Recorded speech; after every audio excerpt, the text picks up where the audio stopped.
Boa tarde a todos. Vamos começar mais uma sessão na Ordem dos Médicos, que obviamente vos dá as boas-vindas.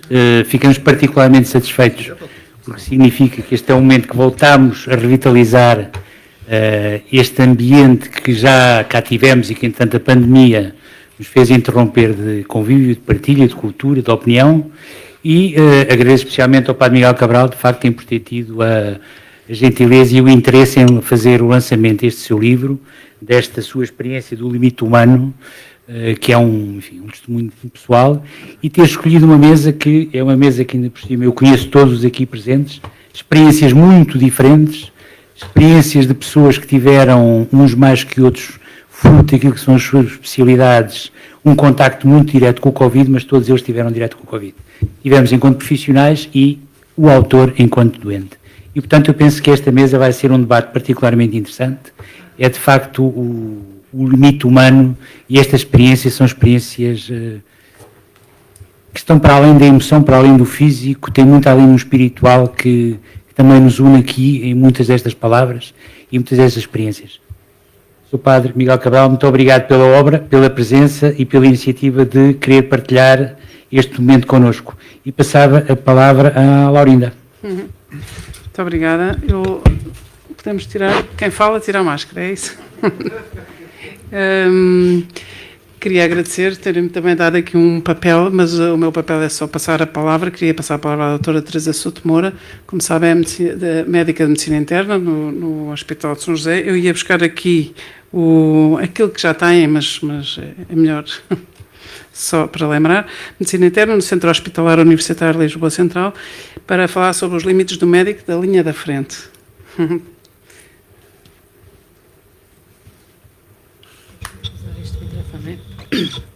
Então, boa tarde a todos. Antes de mais, queria agradecer ao Padre Miguel este convite, à Ordem dos Médicos e a todos os presentes. Também concordo que pode ser uma mesa super interessante, este olhar tão diverso sobre aquilo que estamos a viver. Só para contextualizar um bocadinho, eu sou internista no Centro Hospitalar Universitário Lisboa Central, trabalho fundamentalmente em São José. E, portanto, inicialmente o meu contacto com o Covid foi na urgência. Nós criámos equipas dedicadas só para a urgência naquela primeira vaga das quais eu fiz parte. E depois, quando a coisa começou, digamos, a apertar, novembro, dezembro, janeiro, fevereiro, fui destacada para o Hospital Curri Cabral, onde estiveram sediadas as enfermarias Covid, todas, que não eram os cuidados intensivos, porque essas também existiu na UEM, que é a unidade do Dr. Luís Bento, em São José. E, portanto, gostei muito deste título, subtítulo que me deram, que é Os Limites do Médico da Linha da Frente, enfim, esta expressão cheia de aspas que nos habituámos a habituar, porque acho que se criou talvez uma certa imagem de heroísmo ou de soldado que ia a todos salvar. E quem esteve lá sabe que é bem diferente. Somos pessoas completamente normais, que tivemos que contactar realmente com vários limites e simplesmente tentar as melhores estratégias para os ultrapassar. Acho que este olhar para esses limites também nos permite agora, não só porque a pandemia ainda não terminou, infelizmente, perdoem-me se eu falar muito no passado, não é nenhum negacionismo, mas para outros desafios, quaisquer que sejam. Acho que o primeiro limite que nos confrontámos todos foi o medo. Embora eu confesso que tenha sentido um apelo vocacional enorme, do estilo não haveria outra profissão para mim nesta fase, ou estudei a vida toda para este momento, senti claramente essa energia, mas ao mesmo tempo um grande medo da doença desconhecida, medo de infectarmos, medo de não estar à altura, o meu hospital, o nosso país, o Sistema Nacional de Saúde.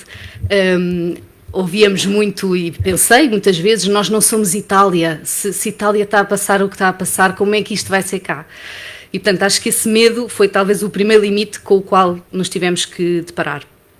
Depois o limite também difícil entre a pessoa que éramos dentro do hospital e a pessoa que éramos fora do hospital. E por isso toda a gestão familiar, eu tenho 3 filhos pequeninos, todos tivemos que tomar uma decisão difícil de deixar, sair de casa, não sair de casa. No meu caso, ficámos todos juntos, com o que se valeu de estrutura familiar, não me arrependo de nada, mas também com uma tensão grande, e talvez agora tivesse a contar a história de outra forma se por acaso me tivesse infectado o meu marido e os meus filhos, e portanto esse limite do que é que era a nossa missão hospitalar, vocação pura, mas também o que é que era a nossa responsabilidade fora do hospital, todas as pessoas que moravam com pais mais velhos, ou outras situações, pessoas que tiveram pessoas da família doentes, acho que essa gestão foi um limite também que tivemos que enfrentar. Acho que um limite que olho e que claramente se desvaneceu, e aqui acho que é uma boa coisa da pandemia, foi o limite que divide as classes profissionais nos hospitais ou que divide as próprias especialidades dentro dos médicos. Nós sentimos perfeitamente que na urgência, com o EPI vestido, eu sou enfermeira, sou médica, sou assistente operacional, sou uma pessoa que está ali, que tem as mesmas angústias, que quer o mesmo, que é tentar fazer o seu melhor, e portanto acho que esse limite se desvaneceu para bem. E então das especialidades médicas foi uma coisa quase mágica. Eu, às tantas no Curri Cabral, na minha enfermaria, o Curri Cabral foi-se expandindo para enfermarias ortopédicas, cirúrgicas, de fisiatria, foi tudo sendo ocupado por doentes com Covid, e a minha era uma dessas, a antiga ortopedia. Havia muitos dias, ali naquele pico maior, em que havia uma assistente de medicina interna, que era eu, uma interna de medicina interna, e depois tudo o que possam imaginar, um urologista, um cirurgião, um interno de ortopedia, até pediatras nos foram ajudar a fazer urgências internas, fora de horas, e portanto foi de facto a sensação de, ok, temos as nossas especialidades, mas isto aqui é muito para além disso, e esse limite claramente se desvaneceu. Se a relação entre os profissionais melhorou, acho eu, com a pandemia, ficámos tipo companheiros de trincheira, mesmo pessoas que não conhecíamos bem ou conhecíamos de vista, ou assim, agora há uma relação completamente diferente.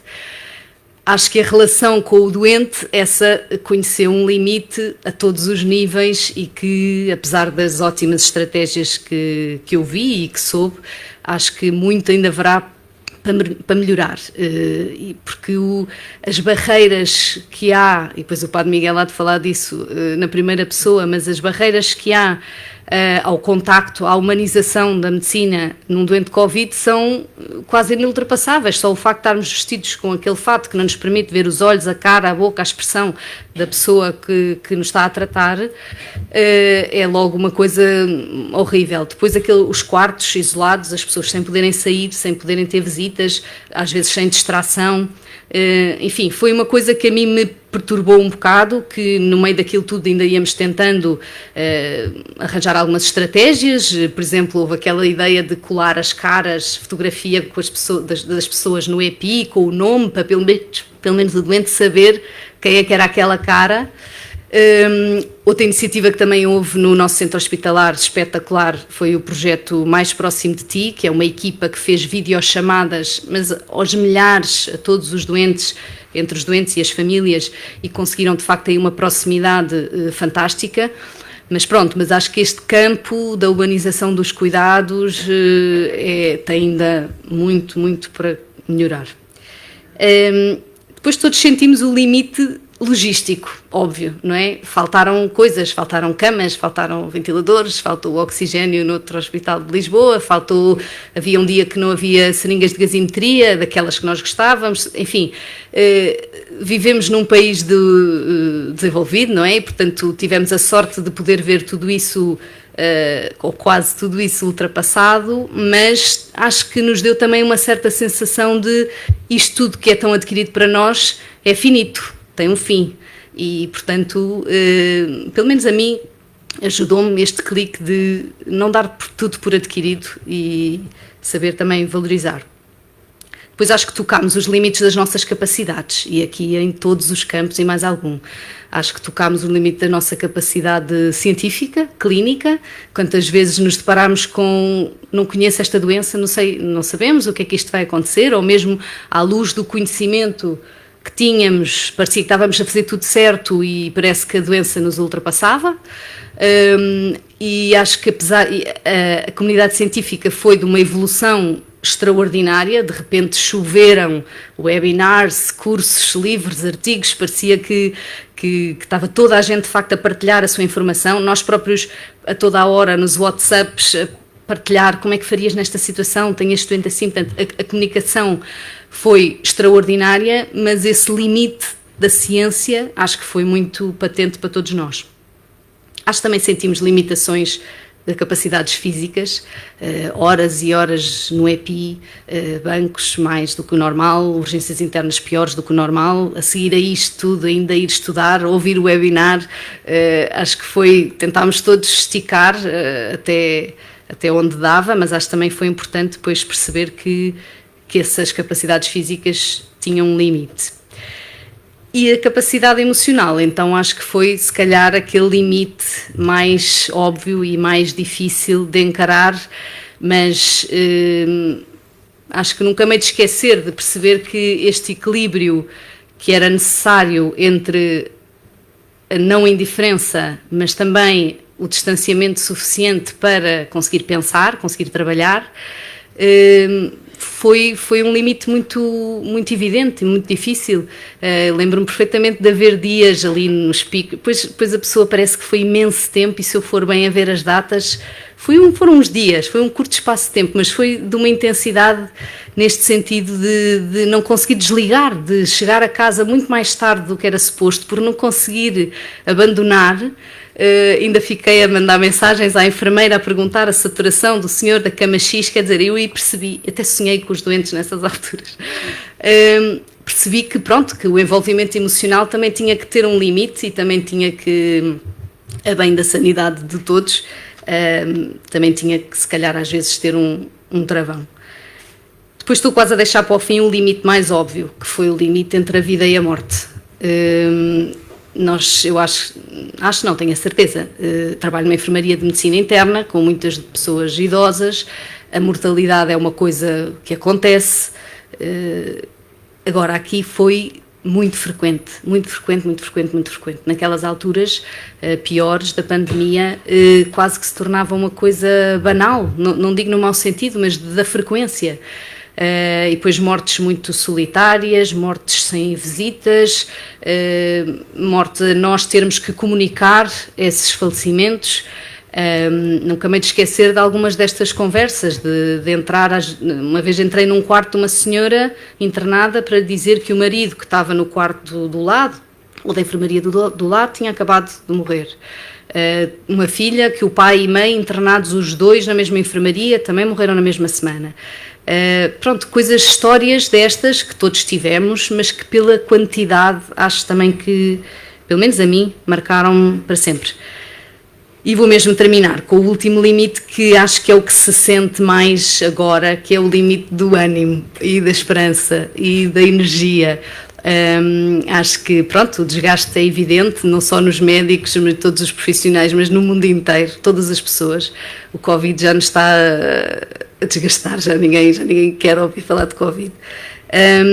Mas claramente este limite tem que ser habilmente ultrapassado, porque a pandemia ainda não acabou, e acho que a gestão dos recursos e das nossas próprias energias é agora fundamental.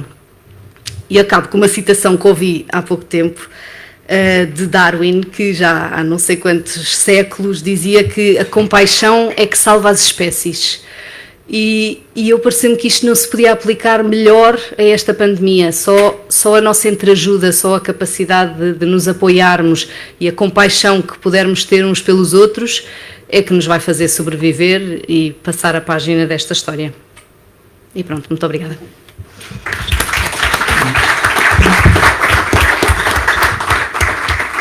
Obrigada, doutora Teresa Souto Moura. Não há nada mais eloquente do que o storytelling, do contar os casos e contar a realidade, ser concreto e neste caso é preciso mesmo sermos concretos e não também sermos filosóficos e existenciais, mas este concreto. E eu soube uma história, por causa da doutora Teresa Souto Moura, ter contado esta maneira como se comunicava, a maneira como se comunicava ou a morte, ou se deixava comunicar com as famílias. Lembro-me de uma filha, uma de 4 filhas de um senhor que morreu, e que foi graças à doutora Teresa Souto Moura que percebeu que ela estava lá embaixo, que a deixou subir, e que ela conseguiu estar ali mesmo quando o pai morreria sozinho, e esta filha pôde estar ali, porque há a sensibilidade de um médico, de uma médica, neste caso aconteceu consigo, portanto estou a contar uma história que se passou consigo, há de saber se calhar de quem é que eu estou a falar, mas que faz uma diferença total, colossal, no luto daquela filha e das outras filhas, porque no fundo aquela representava as outras, e portanto é extraordinário. Passo agora a palavra ao Dr. Luís Bento, que é diretor dos cuidados intensivos dos hospitais centrais, não é? Portanto não é só de São José, e passo-lhe a palavra. Muito boa tarde. Antes de mais, agradeço o convite do Padre Miguel Cabral para estar aqui presente nesta sessão da apresentação do seu livro. Nós cruzámos, portanto, foi do ponto de vista profissional, porque na altura que ele estava internado, o pai estava internado e esteve internado na minha unidade, portanto eu sou atualmente o responsável dos cuidados intensivos do Centro Hospitalar Lisboa Central. Tem atualmente 70 camas, portanto, na sua totalidade é um serviço com uma dimensão relativamente grande em termos nacionais, e como é natural, pela sua dimensão e pela sua centralidade e por ser um hospital de referência, acabamos por ter uma convivência desde março do ano passado com esta patologia que tem sido ininterrupta. Não houve um único dia que nós não tivéssemos doentes internados e que não tenhamos doentes internados, e com números perfeitamente ultrapassou tudo aquilo que nós pensávamos. Só para terem uma noção, quando nós atingimos o nosso pico este ano, em fevereiro, nós tínhamos 38 camas, só dentro de uma unidade, todos os doentes ventilados. Isto é um cenário como aquele que a gente idealiza nos tempos da poliomielite, no início dos cuidados intensivos, em que realmente nós tínhamos 38 camas de doentes totalmente ventilados, independentes, era uma enfermaria quase transformada. Isto mais ocorre, chegámos a ter 65 doentes internados simultaneamente e ventilados, portanto nós já ultrapassámos o meio milhar de doentes ventilados neste momento no central, e portanto a nossa convivência com esta patologia tem sido realmente muito, muito pesada. Ao contrário da colega da doutora Teresa Souto Moura, eu tenho aqui o papel de falar um pouco o que é que houve de original nesta pandemia, e de facto não foi tudo bom. Não foi tudo bom, nem está a ser tudo bom. Eu vou falar de alguns tópicos, porque eu acho que hoje é o dia do Padre Miguel, portanto vou deixar o tempo para ele, vou só abordar aqui alguns tópicos, que são algumas áreas que merecem alguma reflexão. A primeira tem a ver realmente com a vertente humana, sem dúvida nenhuma, do doente e da dualidade que nós obtivemos com a culpa e o medo. Foi uma dualidade que nós constatamos diariamente dentro da unidade. A culpa dos doentes que lá estavam, com a sensação que nós tivemos casos desses de doentes com a sensação que puderam ter sido o elo de contacto dos familiares mais idosos, e que esses estavam realmente em maior risco de vida do que eles, e alguns realmente faleceram. A culpa deles serem esse vínculo de transmissão, e depois realmente o medo da patologia, o medo do futuro, como é que a situação iria fluir, e este medo tem sido para mim um dos sentimentos que tem contribuído para o muito bom que nós temos conseguido fazer e para o muito mau que nós temos conseguido fazer, porque é assim, na minha perspectiva, o medo em relação a uma situação não é mais do que um motor, e a gente consegue ultrapassar se conseguir vencer o medo de forma consciente e organizada, e passa a ser aquilo que é designado a coragem, portanto que vem a seguir. Ou então a gente simplesmente ignora o medo, mas ignora de uma forma quase ostensiva, que tem sido realmente aquilo que tem dado aço a este mecanismo quase on-off que a nossa sociedade tem conseguido responder à pandemia, que é essa sensação que eu tenho, que é a falta de consistência de como a gente tem conseguido responder a um desafio que não é um desafio temporário. Isto não é uma corrida de 100 metros, isto foi uma maratona, está a ser uma maratona, apesar de todos os avanços que a gente tem tido na ciência, na tecnologia e nos medicamentos e das vacinas.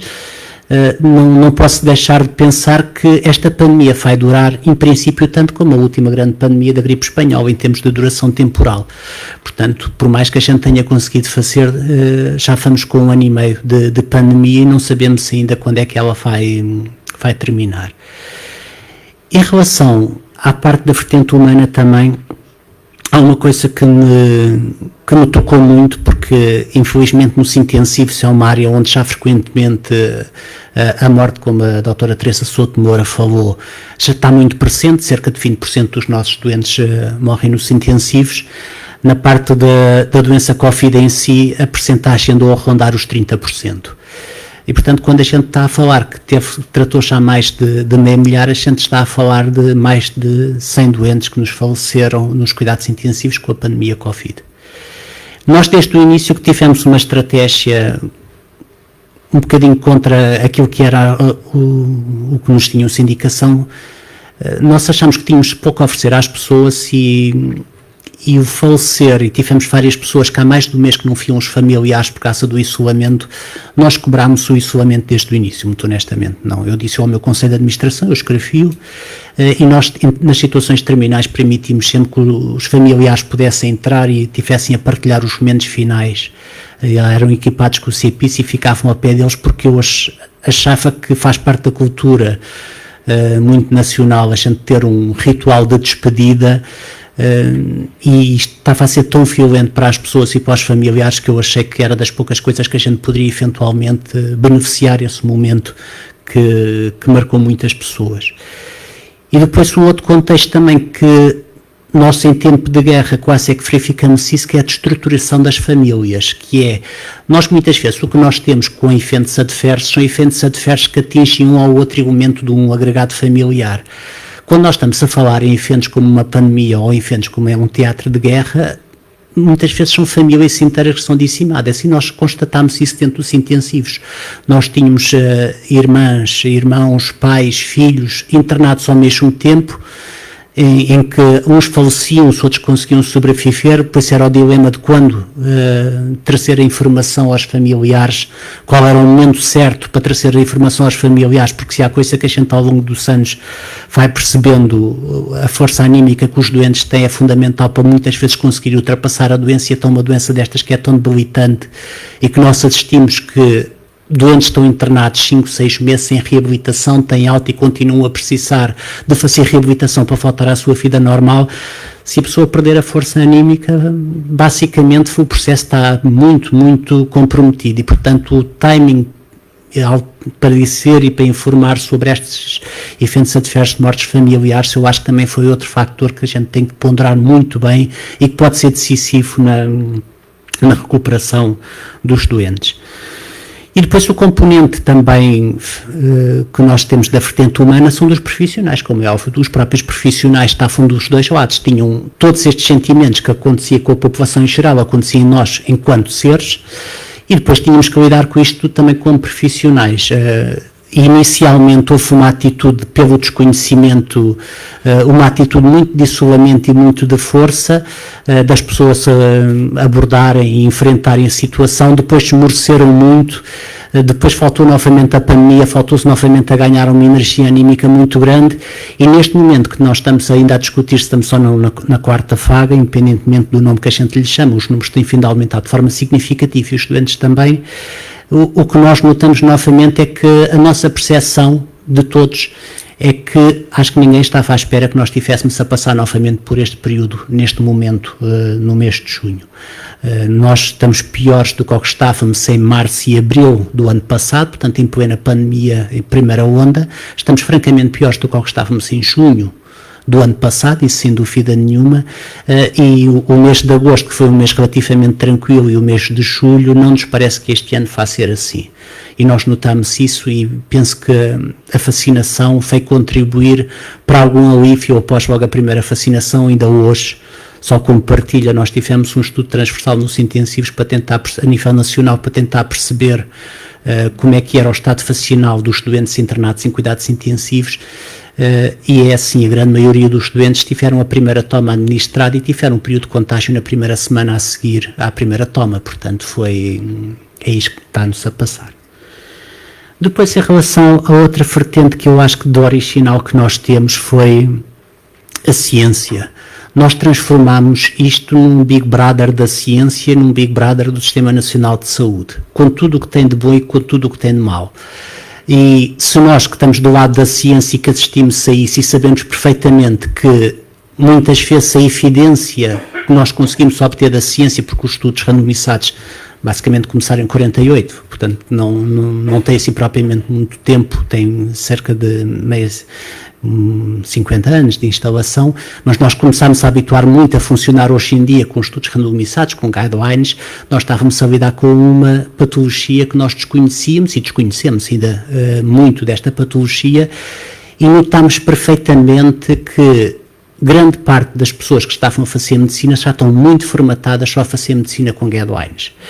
E, portanto, foi um desconhecimento absoluto do que é que iriam fazer em relação a esta patologia. Depois, a informação que nos chegava também era muito contraditória. E aquela postura que nós devemos ter, que é, quando a informação é contraditória, se não é lógica, não a fazer, nem sempre existiu. E as outras pessoas que diziam só devemos fazer o que é documentado em estudo randomizado e que está cientificamente documentado, também era a mesma coisa que dizer que não fazíamos nada porque nada estava documentado. Portanto, foi realmente um grande desafio, está a ser um grande desafio utilizar esta fissibilidade, que eu acho que foi muitas vezes manipulada por ausência para tirar credibilidade, outras vezes para dar mais credibilidade, dependia como é que as notícias iam aparecendo do ponto de vista de comunicação social e queria desviar ou não desviar as atenções. A ciência, de facto, em direto, tem sido um desafio enorme, que nós nunca tivemos habituados, porque eu lembro quando, a primeira vez que eu assisti em direto a alguma coisa que foi assim mais... que teve o maior impacto foi a Guerra do Golfo. Eu lembro perfeitamente, a Guerra do Golfo foi daquelas situações em que nós em direto estávamos a assistir a qualquer coisa que estava a acontecer de muito errado, mas tínhamos aquela sensação de distanciamento. E eu repliquei-me um bocadinho nisso quando a gente teve agora aqui também a pandemia, quando começou a haver as notícias na China. Falava-se no assunto, mas as coisas estavam longe, as pessoas achavam que não vinham cá chegar, portanto era uma postura quase como se a gente estivesse a ver uma série na televisão. À medida que foi-se aproximando da Europa, começámos a ver que realmente as pessoas, a postura delas modificou completamente. Eu hoje percebo um pouco o que é que se passou em Itália, porque eu também estive na escolha de material e de equipamento médico. E a avalanche de doentes que eles tiveram e o tipo de equipamento que eles utilizaram, nitidamente com a diminuição do rácio que eles tinham de médicos e de enfermeiros para os doentes, só podia dar muito mau resultado. A parte da ventilação, os ventiladores que nós tivemos acesso e que foram comprados e que entraram na comunidade europeia, funcionam todos muito bem em modalidades quando os doentes estão perfeitamente adormecidos, quando os doentes estão acordados, aquilo não funciona e é francamente nefasto para a saúde dos doentes, como nós conseguimos demonstrar. Portanto, eu percebo o impacto da mortalidade que eles tiveram pela avalanche dos doentes. E realmente quando nós começamos a olhar para a Itália, nós percebemos que aquilo iria ser uma realidade dos países ditos desenvolvidos e começámos a preocupar e nós notámos muito o medo nos profissionais aí. Foi nessa altura que nós começámos a notar o medo. E depois é como em tudo. O primeiro doente entrou, o grande receio. Após o primeiro doente entrar, é como nós relembrarmos os tempos da faculdade, que nós tínhamos muito receio de qualquer oral ou qualquer exame, mas mal entrávamos na sala, esquecíamos e estávamos ali para o novo desafio, e foi isso que eu senti com os profissionais, que o novo desafio ficou, e todos eles realmente abraçaram os nossos profissionais. Só como uma última nota, também que eu acho que é importante, porque estamos aqui na Ordem dos Médicos também, e como reflexão, e eu acho que é um dos pontos originais, foi que a sede muitas vezes do protagonismo e do estar na comunicação social, acho que foi um assunto que a gente não pode ignorar, porque nós somos profissionais de saúde, nós temos colegas nossos que tiveram atitudes que eu considero que não foram as mais corretas, porque não ajudaram nem as pessoas, nem os doentes, nem a sociedade, e portanto nós temos que ter essa consciência. E depois criou-se, através disso, uma rivalidade muito grande em termos regionais que ainda se mantém. que não tem sido útil e que não vai ser útil de todo de futuro, porque nós só conseguimos ser tão grandes quanto maior nós conseguimos funcionar como um universo coletivo. E, portanto, com estes regionalismos, isso só vai diminuir-nos a nossa capacidade de atuação em termos de sociedade como médicos. E depois outra coisa, se a gente for mais longe, que é ultrapassar a parte regional e passarmos para os países. Nós temos casos concretos de pessoas que foram para os aeroportos que tenham mais dinheiro do que outros e que desviaram encomendas de países mais pobres. Isso aconteceu, também foi uma realidade, foi totalmente abafada, mas que aconteceu na nossa prática, que eu acho que nos devia de envergonhar a todos. Nunca foi falado, nunca foi assumido, e depois se nós formos olhar também para os países que são menos desenvolvidos do que os outros, nós vemos que realmente só quando nós temos, por assim dizer, a nossa mesa abastada é que começamos a fazer atitudes de solidariedade, entre aspas, para com os outros que estão mais deficitários do que nós. Eu acho indecente que um país civilizado dizer que vai começar a vacinar crianças a partir dos 12 anos, quando a gente tem a população adulta toda por vacinar em muitos países, mas isso é uma atitude muito pessoal que eu tenho, mas eu acho que nos merece reflexão. Eu acho que são estes dados de originalidade, porque nós estamos a viver na primeira pessoa um fenómeno que esperemos nós que não se repita nas próximas décadas, e eu acho que isto tem que trazer ensinamentos, porque qualquer dificuldade que nós passemos, se nós não tirarmos ensinamento nenhum, então é a mesma coisa que realmente só tirarmos da parte negativa desta pandemia, que são perdas e é o luto, e portanto era só isso que eu queria dizer um pouco aqui, partilhar convosco a minha aflição. Muito obrigado. Obrigada, Dr. Luís Bento, muito eloquente também e muito complementar. E não sei se todos sabem, mas está estudado que as questões científicas e médicas são sempre as que provocam interesse em qualquer público, em qualquer área. E acho que os mídias, de facto, aí estiveram bem e menos bem quando exploraram de formas que não seria suposto este interesse das pessoas. Primeiro porque tinham que estar atualizados em relação à pandemia, mas depois, de facto, os excessos. E por isso foi bom pôr o dedo nessa ferida, e ainda bem que estamos aqui todos também a pensar alto e em conjunto estas questões. Passava a doutora Isabel Galriça Neto, médica de cuidados paliativos, diretora da unidade de cuidados paliativos do Hospital da Luz, professora também. Passo-lhe a palavra. Muito obrigada, Laurinda. Bom, muito boa tarde, e queria começar por expressar a minha gratidão por estar aqui, em primeiro lugar, ao Padre Miguel, porque é um gosto poder falar acerca desta pequena, grande obra e poder partilhar com os colegas e com tão ilustre público, porque nem sempre na Ordem nós conseguimos ter uma plateia tão cheia, e portanto é muito bom e sinto-me muito grata. Depois, fazer aqui um ponto prévio, é suposto que eu fale um bocadinho sobre o livro, e é isso que irei fazer, não deixando de partilhar aqui uma nota que, enquanto clínica, também contactei com doentes Covid, porque, obviamente, e ainda que isso não seja nem frequentemente reconhecido, nem existam, infelizmente, recursos para ajudar essas pessoas, muitos dos doentes Covid são doentes paliativos e, lamentavelmente, aquilo que é um direito constitucional, que era ter direito aos cuidados de saúde, que se necessita, muitos doentes paliativos não tiveram, infelizmente, esse tipo de dirigido de apoio. Nós convivemos com essa realidade e, de alguma forma, quisemos transmitir, já que os colegas falaram, algumas das realidades que vivenciamos, e publicámos um artigo na revista da Ordem dos Médicos, na Ata Médica, sobre os desafios que para nós paliativistas se colocavam com a experiência do Covid. Dito isto, eu quero fazer 3 comentários breves, porque obviamente é o Padre Miguel que irá falar na primeira pessoa e é sempre melhor, sobre aquilo que ele decidiu escrever. Eu ressaltava, em primeiro lugar, a simplicidade e a clareza do discurso, para falar de um tema que é complexo, que é a fragilidade que é transversal à nossa humanidade. E, portanto, se há, de alguma forma, conceito e palavra que se destacou no meio desta pandemia e continua a destacar, é a questão da fragilidade como denominador comum. Se calhar, do ponto de vista social, não é muito bem-vindo que se exponham as fragilidades, é tantas vezes visto como sinal de memorização.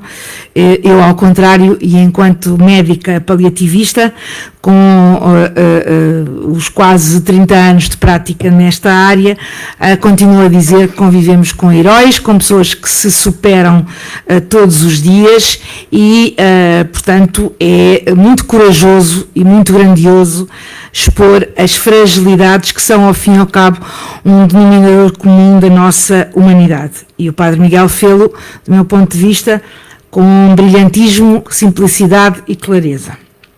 Depois, queria dizer que, se calhar ainda que não vos tenha ocorrido, e como estamos em tempos em que se fala muito sobre os preconceitos e sobre a importância de sermos e bem contra os preconceitos, porque não há preconceitos que sejam melhores do que os outros, os preconceitos por si só representam sobretudo ignorância, mas eu acho que, de uma forma talvez até panfletária, se poderia dizer que este é um livro contra os preconceitos, e são vários.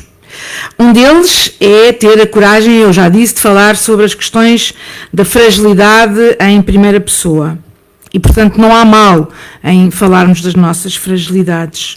Depois, sobre a questão do fim de vida e sobre as questões da terminalidade e da morte, que são talvez dos maiores tabus da nossa sociedade, e, portanto, porque, infelizmente, e estamos na Ordem dos Médicos, e estou bastante à vontade, porque nesta casa presido ao Colégio da Competência de Medicina Paliativa, mas dizia eu que os médicos ainda olham para a morte como um fracasso, como uma derrota, quando ela é uma inevitabilidade da própria vida, e, portanto, assumir que de facto não é uma derrota médica enfrentar a questão da morte, e, portanto, deveríamos, enquanto médicos e os outros profissionais de saúde também, estar mais bem preparados.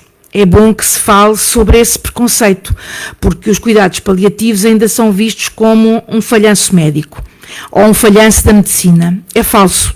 Eles deveriam integrar o nosso sistema de saúde, um sistema de saúde moderno, trata tão bem aqueles que vêm ao mundo, como aqueles que se curam, como aqueles que não se curam e que nós temos o dever de acompanhar. Portanto, mais uma vez grata, porque estamos a falar de preconceitos que, lamentavelmente, continuam a existir na sociedade em geral e na própria sociedade médica.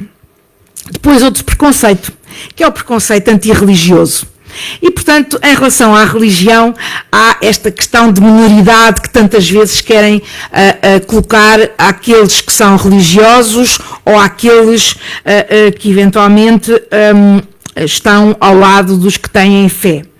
E há aqui uma enorme confusão, que é a confusão entre nós sermos uma sociedade laica, que somos, aqueles de nós que temos uma fé podemos professá-la, mas uma sociedade laica não é uma sociedade antirreligiosa.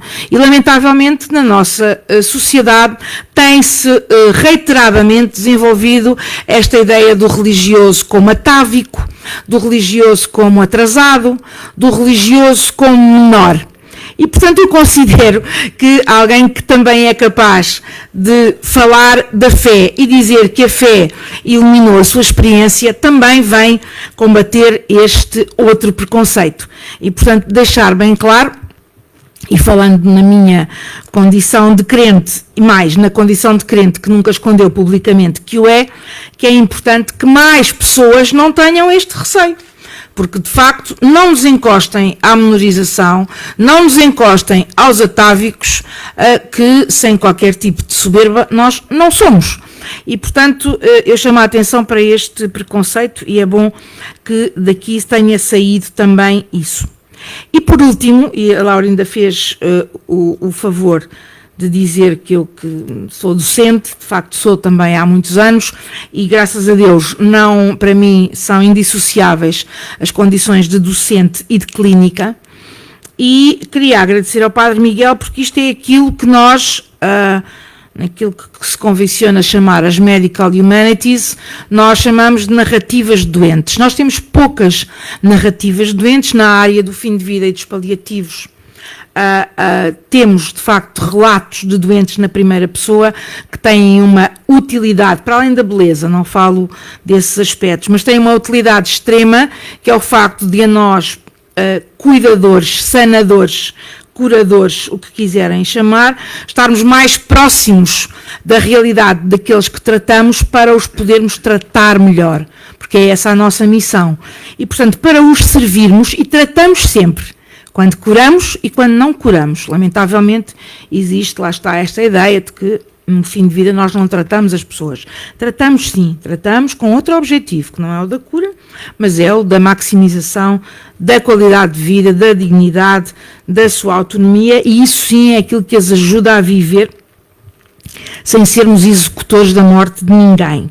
E, portanto, esta narrativa de doentes é qualquer coisa que até do ponto de vista pedagógico pode ser muito, muito útil para explorar o que é viver a doença na primeira pessoa e, com isso, humanizar a nossa atividade profissional. Como já foi dito pela Teresa Souto Moura, a ideia é que nós, no meio da catástrofe, não nos desumanizemos. E, às vezes, por circunstâncias várias, essa é, entre uma tentação e uma inevitabilidade, qualquer coisa que pode acontecer.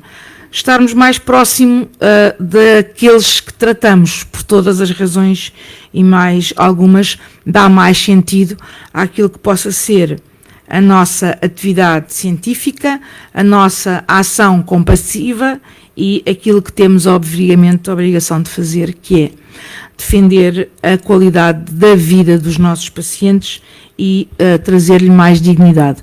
Acho que este livro é um livro conseguido e, portanto, muito obrigada ao Padre Miguel.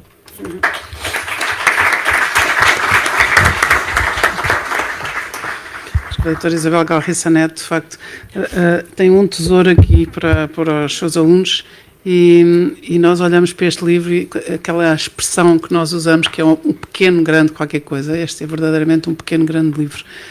Não sei quem é que daqui já o leu, eu já o li, é absolutamente extraordinário e, portanto, percebo o entusiasmo e também este lado panfletário de que a doutora Isabel Galriça Neto fala e que todos nunca seremos demais para gritar, de certa forma, estas coisas que acabou de dizer. E agora, Padre Miguel, o que mais esperamos é ouvi-lo assim falar. Eu não posso dizer muitas coisas porque o livro é pequeno. Se eu falar muito, esgoto, já ninguém precisa ler o livro. Tenho que obrigar as pessoas a lerem o livro, de certa forma. Aliás, o livro é pequeno porque, entre outras razões, até acabei a colocar-se a dúvida, será que é um livro? É mais um folheto que um livro, mas eu escrevi-o. É engraçado, as coisas da vida, quando, mais ou menos em setembro, um amigo meu me pediu a colaboração para uma obra de vários autores sobre fé e pandemia e pediu-me para escrever o capítulo sobre a vulnerabilidade, a experiência da fragilidade, no limite, das situações de limite, da doença, no sofrimento, na morte. E eu não é habitualmente gosto mais de falar do que escrever, mas acabei por dizer, muito bem, eu vou pensar nisso. Até quando é que é? Até março. Estávamos em setembro, tínhamos tempo. Até para ter um Covid. E então, realmente não tinha começado a escrever, já alguma ideia tinha na cabeça, e depois, de facto, no dia 8 de dezembro, mais ou menos aí, tive esta doença tão grave que me permitiu escrever abordar o tema numa perspectiva mais pessoal. E, portanto, foi à luz dessa experiência forte de limitação, daí também o tema, a experiência do limite humano, que escrevi este texto. Eu tinha uma limitação até de caracteres, tinha que escrever até 30.000 caracteres, depois até ultrapassei um pouco e preocupado, comecei a reduzir, pensando que tinha que encaixar naquela obra e às tantas o melhor era aumentar, mas já não mexo mais. Pus só uma nota de pé de página a explicar a razão da edição deste livro. Porque eu dei a ler à doutora Isabel Neto, Galriça Neto, que o leu e disse, Padre Miguel, devia publicar isto separadamente. Depois eu nunca tinha pensado nisso, mas se acha, vou mostrar ao Henrique Mota, mostrar-lhe, eu quero publicar, disse o Henrique, então pronto, se pagar a edição eu aceito. Eu pago-lhe e dou-lhe uns exemplares também. Então pronto, eu sou um bocado forreta às vezes, então pronto, se eu não tiver que pagar nada, pronto.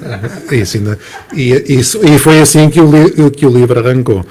sem pretensões, portanto, de uma obra literária, mas com o desejo que possa ajudar outras pessoas em situações de doença a dar um sentido e até, se for possível, a que se aproximem de Deus. Eu sou padre, sou médico também, e daí o facto de ser médico também traz uma certa alegria estar aqui presente na Ordem dos Médicos, que de certa forma é a minha casa, porque trabalhei como médico durante 10 anos, estudei 6 anos, duros anos, tenho aqui alguns colegas do meu curso e vários dos meus colegas, ou todos, tiveram conhecimento disto e fomos partilhando no nosso grupo do WhatsApp, nos 25 anos de curso. Aliás, podíamos ter organizado aqui a entrega das medalhas, porque não a tivemos ainda, devido à situação. Vamos ter, mas depois...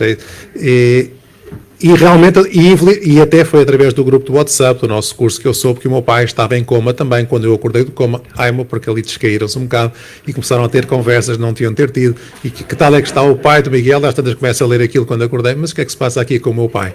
E telefonei e às tantas já estava o meu pai ali.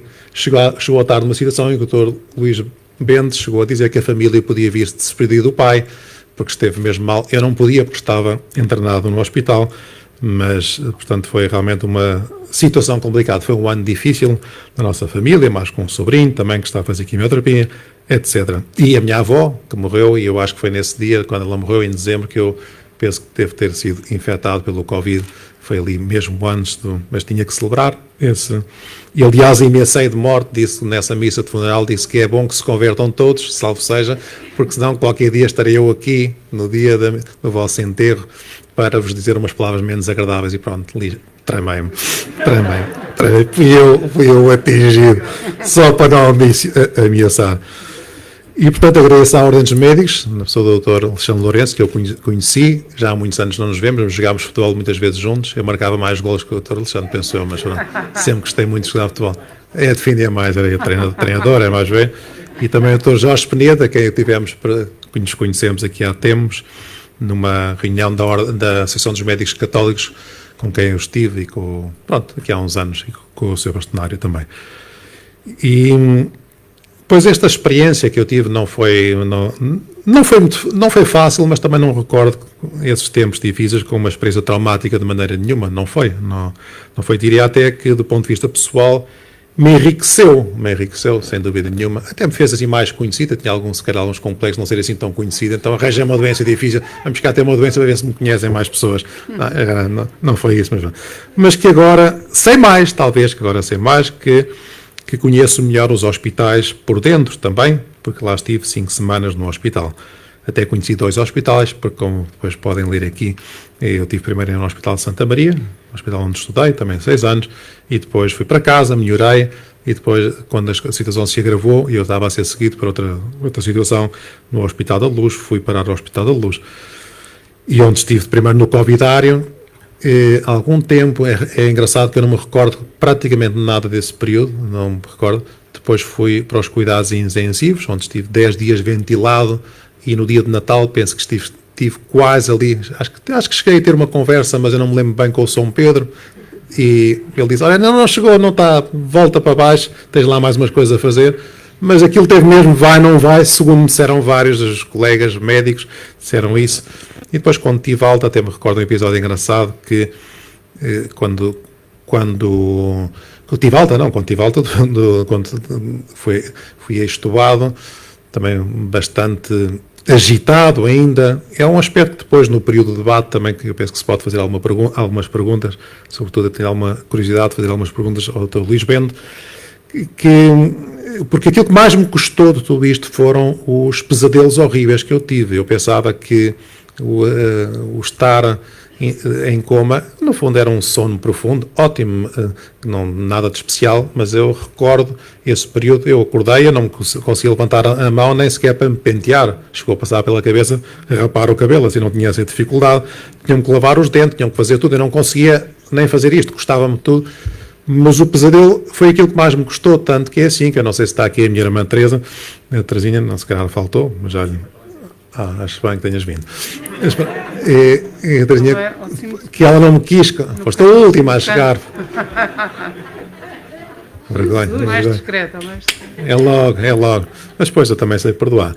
Mas primeiro, E ela nunca me contou bem aquele nosso diálogo, foi a primeira pessoa que me visitou, depois de eu ter estado nesta situação, e eu acho que a primeira coisa que lhe perguntei foi: trouxeste a bomba? Ela, coitada, parece que saiu de lá a chorar.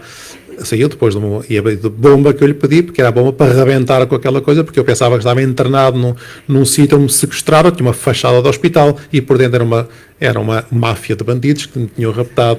E eu pensava sinceramente que isto estava a acontecer-me. E tinha tão pouca força que a Teresinha também me disse, às tantas. Eu lembro que, por acaso, agora estava a olhar para esta garrafa, eu lembro de ter estado acho que foi nessa altura, antes dela chegar, que me lembro de estar de 5 ou 10 minutos a tentar estava cheio de sede, a aproximar uma garrafa de água de mim. Demorei para aí 10 minutos, porque ela depois caía, depois vinha, depois eu lá punha a mão, depois não tinha força, depois consegui, finalmente, da graça a Deus, consegui, tentei abrir, não tinha força para abrir a garrafa. Desespero. Tanto que a Teresinha depois me deu uma garrafa, uma bolacha de Maria, e nesse dia, eu peguei na bolacha e metia toda a boca. Miguel, cuidado, que vais engasgar, ainda te matas. Não morres. Deves pensar que é muito fácil levar uma bolacha Maria à boca. Isto fazer 5 vezes este movimento é muito difícil. Portanto, foi só de uma vez. Portanto, foi uma situação assim um bocado complicada, na qual pouco a pouco fui recuperando. Fiquei melhor depois do que me aconteceu. É engraçado que depois eu recebi imensos mails, nesta altura, imensas manifestações de amizade, e um dos mails que eu recebi, que escrevi, que dizia que queremos que o Padre Miguel de futuro será diferente, pois não se passe impunemente por uma experiência destas, sem se ficar mais sensível, mais humano, mais capaz de compreender os que sofrem. Acho que são bem todas as coisas. Mas não sei se deu essa transformação na minha vida, duvido, tenho as minhas dúvidas, mas também não me cabe a mim fazer esse julgamento. Mas uma coisa é certa, nesta minha grave doença, eu acho que pude experimentar pessoalmente a verdade da fé católica, a verdade daquilo que eu acreditava, é que faz sentido ter fé, faz sentido acreditar. Portanto, eu acho que isso talvez tenha sido o principal, embora não precisasse, as experiências, os milagres, para milagres bastam os milagres que estão nos Evangelhos, mas ter sentido essa experiência para mim foi muito gratificante e penso que servirá de ensinamento depois naquilo que será depois a minha missão ao longo desta vida, no tempo que Deus quiser. Às vezes perguntam-me o que é que aprendi, o que é que posso transmitir. As pessoas, sempre a doença, o sofrimento, a morte, são questões que interpelam o ser humano. Todas as pessoas têm o que é que virá depois, será que vem alguma coisa depois? E embora nós tenhamos isto presente todos os dias, através dos meios de comunicação social à nossa volta, esta pergunta, fazê-la em primeira pessoa, é mais difícil e habitualmente não a fazemos. Não colocamos o que é que será quando eu morrer. Quem é que estará no meu funeral? Ou quem é que... Não estou a dar um retiro, então não vou continuar por aí, mas nós, podemos nós fazer como as avestruzes e meter a cabeça debaixo da terra, não pensamos no assunto, quando eu morrer logo se vê, ou então podemos também preparar-nos um pouco melhor para esse momento, e talvez daí as perguntas que às vezes me fazem, o que é que aprendeste, o que é que aprendeu, mas mais ainda, se a pessoa a quem se pergunta é padre, é médico, e esteve ali num contacto com a morte. E aquilo que aprendi foi isso que eu desenvolvi, brevemente, neste texto, foram 3 aspectos que me parece que são, foi aqueles que eu quis destacar, foram aqueles que mais me tocaram, talvez. Vamos lá, em primeiro lugar, a experiência da fragilidade, da vulnerabilidade. E é verdade, porque aliado aos extraordinários avanços que a medicina teve nos últimos tempos, particularmente no último século XX e XXI, esta pandemia, a Covid-19, veio pôr a nu a fragilidade do ser humano, e também as seguranças da nossa autossuficiência começaram a ruir como um castelo de cartas. Quer a nível global, social, porque quem diria a nós que aqui há 2 anos estaríamos todos de máscaras aqui, que não poderíamos sair de casa, em alguns momentos da nossa vida, que não poderíamos sequer ir às igrejas, que não podíamos visitar os nossos familiares, que tantas pessoas mais velhas ficaram confinadas ao lar, a um lar, e às vezes com uma certa desculpa até dos filhos que não visitavam os seus pais ou os avós. Quem diria que isso iria acontecer? Quem diria que um vírus microscópio poderia transformar tanto a nossa sociedade, quer em termos globais, quer também em termos pessoais depois. De certa forma, este medo que falávamos há pouco, este medo de contágio, assombrou a nossa vida. E estas fragilidades sociais soma-se a fragilidade de cada indivíduo, de cada um de nós. E eu senti-o também. Eu deixei de ser o Padre Miguel. Não é que padre seja grande coisa. Ainda ontem encontrei uma mãe do colégio que era gestora de carreiras. Eu perguntei, então, olha, veja lá se consegue que eu chegue a Papa. Mas ela não... Acho que não consigo, mas pronto. Não sou padre. Mas, e até acho que, socialmente falando, ser médico é muito mais importante que ser padre. Mais ainda que agora os padres estão um bocado em bode baixo, dado que alguns colegas meus não se portaram muito bem nos últimos anos. Aliás, portaram-se bastante mal, de uma forma iníqua. Enfim, mas outros também. Há outros bons, graças a Deus, e são a maioria, mas desses não se fala.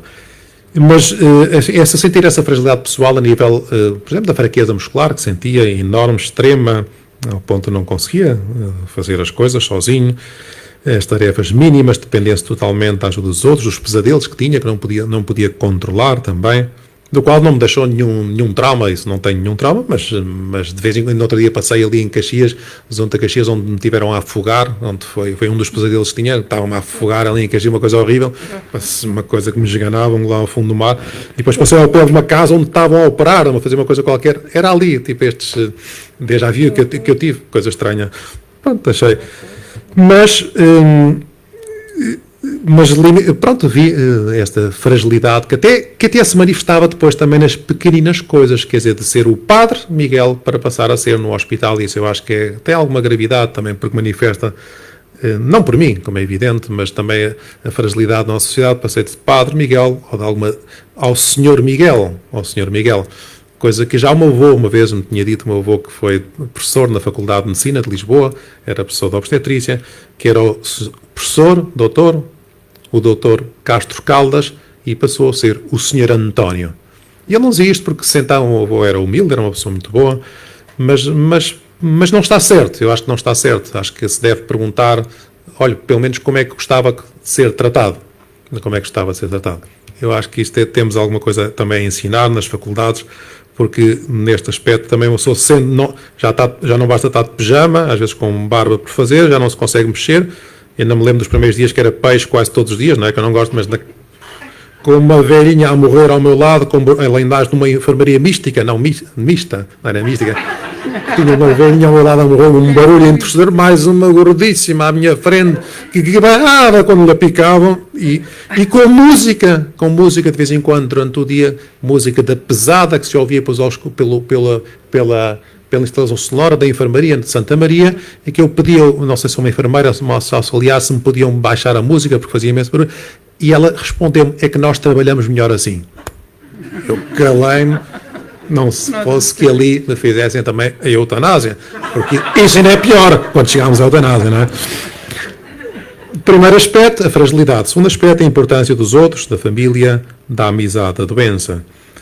E é verdade, porque cada pessoa pode fazer sempre as suas teorias pessoais, a sua reflexão teórica sobre a vulnerabilidade, mas é a própria experiência da doença e do sofrimento que vem pôr à prova a capacidade de crescermos como pessoas, julgo eu. A experiência da vulnerabilidade é mais ou menos como que um teste às nossas teorias, que nos diz assim, olha, agora prova com as tuas teorias aquilo que pensavas ou afirmavas.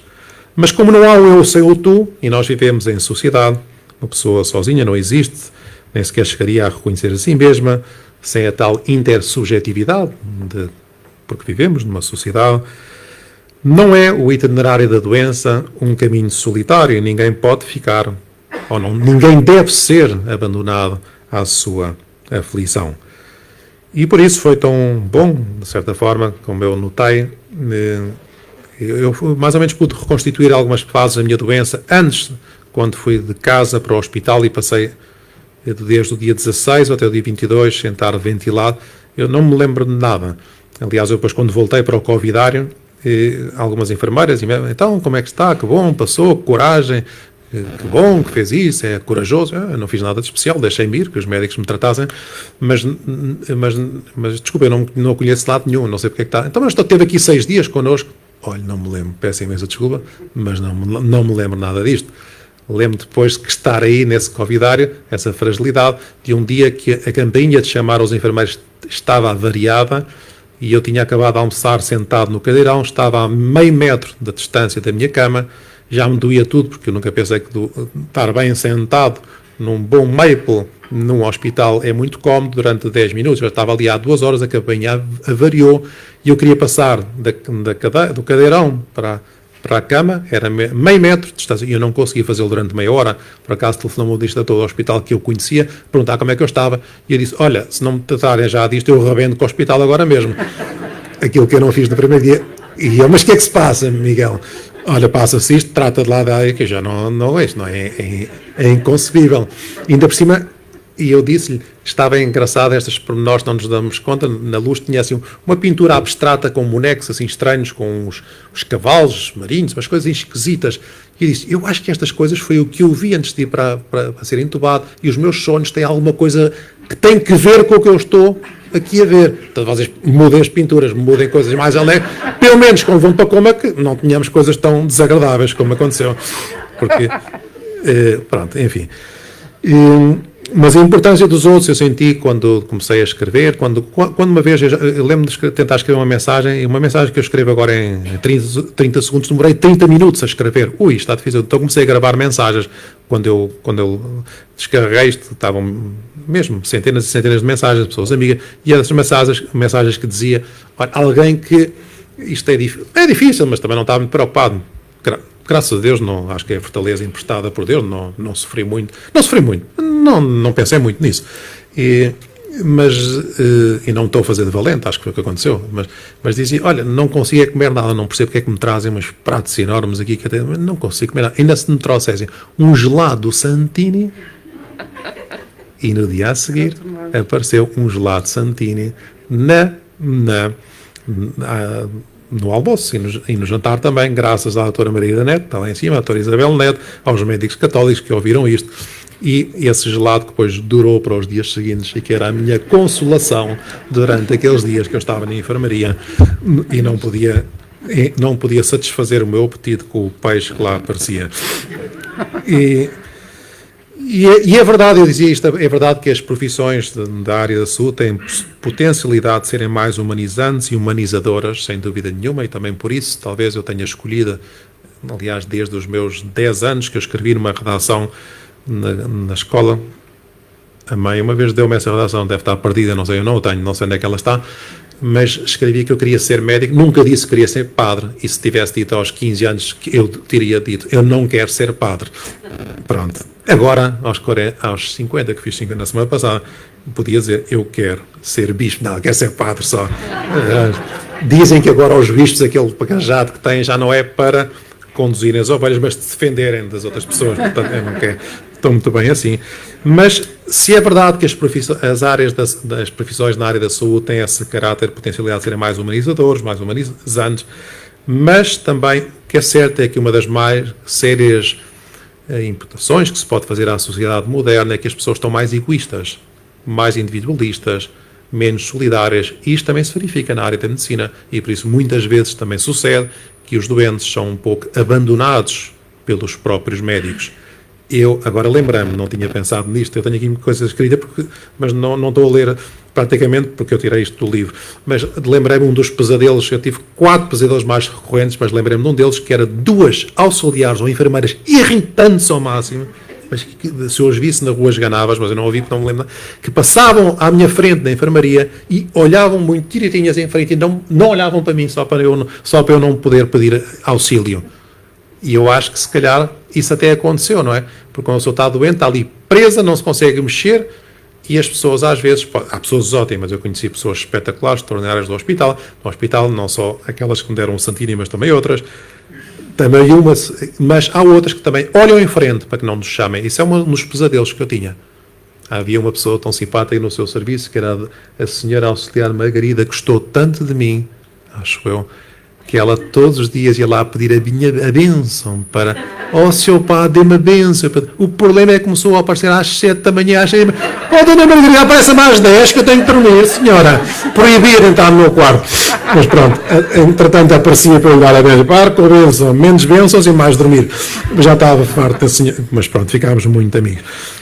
Mas dizia que é verdade que essa profissão é uma humanizadora, também se pode perder, e nós, também os médicos, e eu acho que isso está a acontecer em tanto que perdem, tornam-se insensíveis como qualquer outra profissão. E por isso, não há nada como ter bons amigos, não há nada como ter uma boa família, porque mesmo que tenhamos uns bons enfermeiros, uns bons médicos, os médicos e enfermeiros têm horários para ir para casa, têm outros doentes, e da família somos os únicos. E a família são as pessoas que querem e que gostam de nós, tal como nós somos. E também, esta foi uma das facetas tão dramáticas e está a ser desta pandemia à Covid, é que habitualmente os doentes estão longe das suas famílias. Não podem, eu só tinha direito, graças aqui à intervenção da chefe de serviço, porque eu depois de ter tido alta do serviço de cuidados intensivos, fui parar ao serviço da doutora Isabel Neto, que não é grande coisa. Mais ou menos, também não é assim tão mal. Foi bom. E a doutora Isabel Neto lá ia ao meio-dia desabafar comigo, também eu, além de ter, tinha que ir lá consolar a diretora de serviço. Quer dizer, deviam ter pago por aí. Rezámos o Ângelo juntos, também é verdade.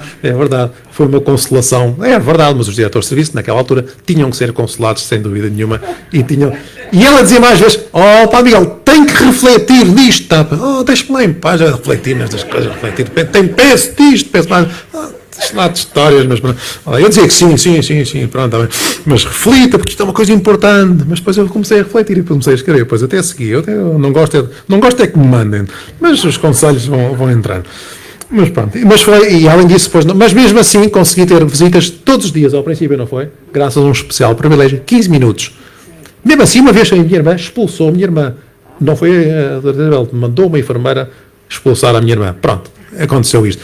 E depois disse, mas eu invoquei e disse, bem, mas eu sou padre, tenho direito à assistência religiosa. Aí apanhei um bocado, está bem, pode mandar vir o capelão. E eu disse, olha, mas o capelão não vem todos os dias, só vem 2 dias por semana. E, portanto, eu posso mandar vir outro capelão todos os dias, não posso, tenho direito a comungar todos os dias. Pode. Olha, e se for um capelão diferente todos os dias, aí é que fica um bocado desconcertado, lembro da sua cara. Porque aquilo era limitação de doentes, todos os dias uma pessoa diferente, mas não tinha.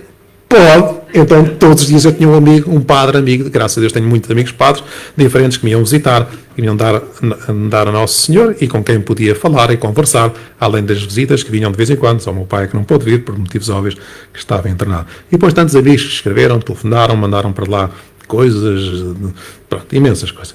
E depois, finalmente... a perspectiva iluminadora da fé no sofrimento.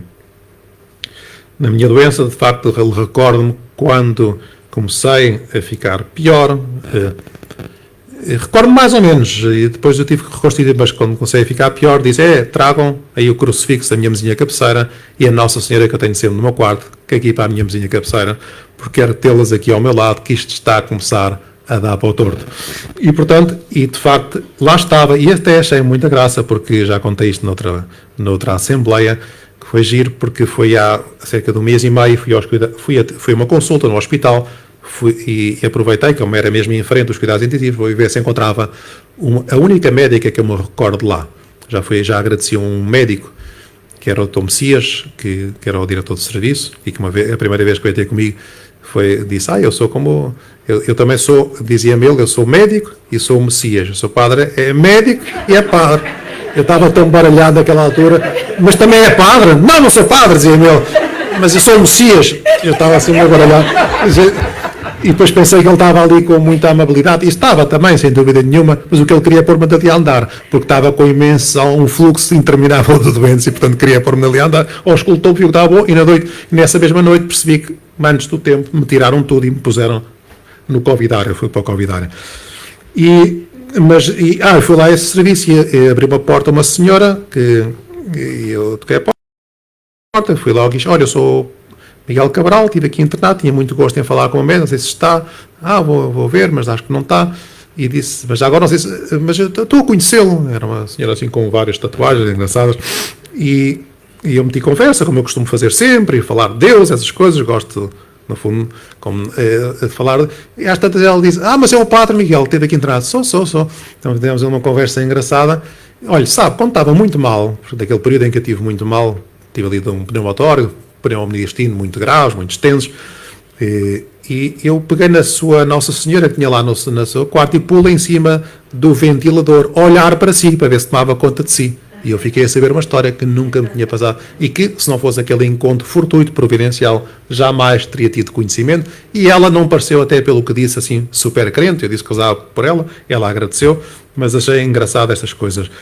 E eu pedi isso, ajudou-me também antes de serem entubado, também, ou logo a seguir, recebi o sacramento da unção dos doentes. Lembro também com muita alegria das primeiras missas, uma vez que o capelão do hospital me perguntou se eu queria celebrar a missa, e eu lá celebrei a missa de cadeira de rodas, pude celebrar a missa, não conseguia levantar, não conseguia fazer nada, e realmente isto não é fácil de compreender. Se me perguntar, então explica lá o mistério do sofrimento, não sei. Nosso Senhor de Jesus também não explicou o sofrimento, mas entrou no sofrimento. Enviou o seu filho, morreu na cruz e deu um sentido. E nós acho que precisamos de ter um sentido para o sofrimento, para tudo isto. E um sentido é a fé. A fé não me dá um sentido, eu não procuro a fé como uma resposta do sentido. Primeiro vem a fé, primeiro vem a existência de Deus, e em Deus eu tenho esse conforto, em Deus eu acredito e vejo, isto funciona, isto é mesmo assim, O Papa Bento XVI escrevia, e o Papa Francisco também na encíclica sobre a fé, que a fé não é uma luz que dissipa todas as nossas trevas. É verdade, uma pessoa com fé continua com trevas, mas é uma lâmpada que guia os nossos passos na noite. Isto basta para o caminho. Eu senti um bocado que era isto. Pronto, é o suficiente. Dá para entender essa dor que está sempre, que entra nos planos de Deus, como dizia São José Maria, e portanto às vezes custa entendê-la, mas eu acho que é entendido mais ou menos, não sei. Depois teremos a graça de Deus para viver depois conforme for possível, o que vier daqui para a frente, ninguém sabe como é. Mas a fé cristã, sobretudo na ressurreição, neste evento da ressurreição, de acreditarmos que num Deus que morreu e ressuscitou por nós, não revela apenas a vida eterna, por assim dizer, não, depois é que vai ser bom. Não, manifesta já que na história a última palavra não é nunca a morte, a dor, a traição, o sofrimento, o mal, mas Cristo sempre ressurge na história e no mistério da ressurreição confirma-se esse amor de Deus que nunca nos abandona e que não nos dá uma esperança, que esta esperança não é só a espera num futuro melhor, mas é já olhar o presente que nós vivemos, enchendo de significado. Não é, a fé não é um recurso, um amuleto que nós temos, depois pode ser que sim. Não, dá sentido já às coisas neste presente. E penso que, aliás, aquilo que às vezes dizia São José Maria, que a felicidade do céu está para aqueles que sabem ser felizes já nesta terra. Por isso é que os santos foram sempre as pessoas mais felizes.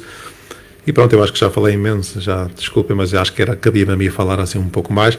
Eu tinha imenso gosto que a Laurinda também. E depois não agradeci, a doutora Isabela, já referi, todo o carinho e o profissionalismo como tratou a mim e depois ao meu pai, a Laurinda por presidir aqui esta mesa, por orientar aqui os trabalhos, a Zinha, que conheço já de alguns anos atrás, na Associação dos Médicos Católicos e que muito estimo, e ao Dr. Luís Bento, que não tinha ainda o gosto de conhecer, telefonei há cerca de 3 semanas por indicação do seu colega de cursos, Diogo Ferreira Martins, disse, eu estava a pensar quem é que podia convidar, falou-me de si. Eu telefonei-lhe naquele sábado, mandei-lhe um mail para mim, olha, não sei se tem fé, se não, para o caso não interessa muito, confirmo o que tinha, venha na mesma, tenho muito gosto em que esteja, e acedeu imediatamente ao convite que lhe dirigi, e espero que também seja um início também de uma amizade, também, esperemos depois temos algumas coisas em comum, temos uma família numerosa, os dois, têm 5 filhos, que eu não tenho 5 filhos, mas tenho 6 irmãos, portanto não é mal, não é? E tenho muitos filhos espirituais, não te assustes, prima.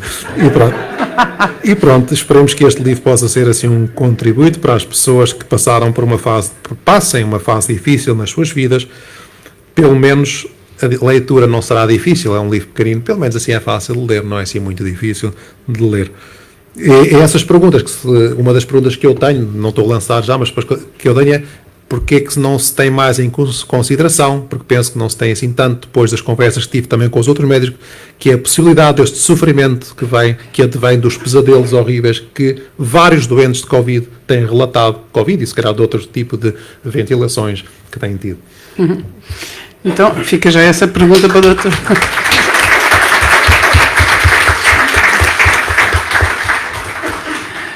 fica já essa pergunta para o Dr. Luís Bento. Eu queria só dizer uma coisa, que a doutora Teresa Souto Moura também é mãe de uma família numerosa, mãe de 4 filhos, e uma das filhas faz hoje anos. E eu acho que era um ato de amor, não é de caridade, mas de amor, libertar a doutora Teresa, que sobe as escadas discretamente, o mais discretamente possível. Ainda? Está bem. Então, Dr. Luís Bento, o que é que tem a dizer sobre estes pesadelos?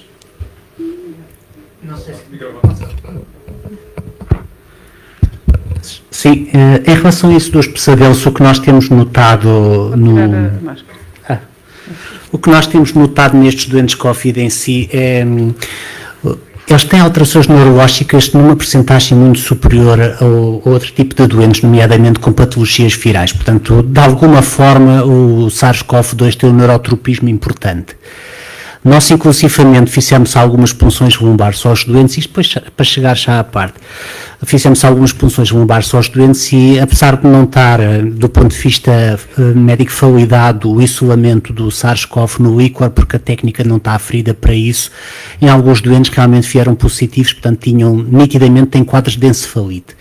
Mais importante do que isso, nós estamos agora também a fazer a avaliação destes doentes através do estudo eletroencefalográfico, no início, quando chegam na doença, na fase da sedação e depois na fase da recuperação, quando eles acordam, e eles têm padrões atípicos, eles têm padrões de atividade frontal patológica, que não está descrito no tipo de doentes, e tem uma incidência de delírio grave na ordem dos 50% a 2/3 dos doentes, portanto entre 50% a 66% dos doentes internados em cuidados intensivos com patologia grave têm quadros de delírios graves e arrastados.